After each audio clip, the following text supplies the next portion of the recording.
ছেলে বলো বা মেয়ে বলো, প্রত্যেককেই কিন্তু টুকটাক রান্না বান্না, টুকটাক ঘরের কাজ শিখে রাখতে হয়। অন্য কারোর জন্য না হলেও নিজের জন্য, নিজের বাবা মায়ের জন্য তো শেখা একদমই উচিত।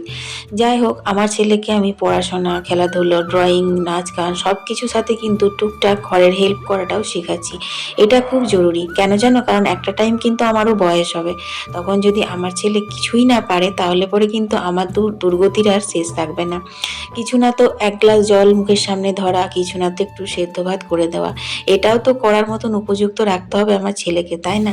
তো যাই হোক, কিছুগুলো রান্না বান্না সেরে এখন যেহেতু ওর পরীক্ষা চলছে, 2 ঘন্টার মধ্যে আবার গেলাম ওকে আনতে। ওকে নিয়ে এলাম।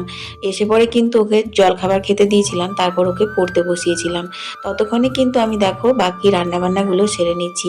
আজকে খুব একটা বিশেষ কিছু রান্না না, পেঁপে ভাজা, আলু ভাজা, সাথে রয়েছে আহিরের ডাল, অল্প একটু চাটনি করেছি, আর হবে হচ্ছে ডিমের কারি।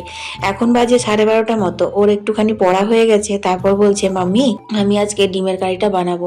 আমি কিন্তু এই ধরনের কিছু বললে পরে না করি না, কারণ ও একটু একটু রান্না বান্না শিখে রাখলে ভবিষ্যতে জানি না জীবনে চলার পথে হয়তো বা ওর নিজেরই প্রয়োজন পড়লো একটু সেদ্ধ ভাত করে খাওয়ার, তখন কিন্তু ও অনায়াসে করে খাবে, তাই না?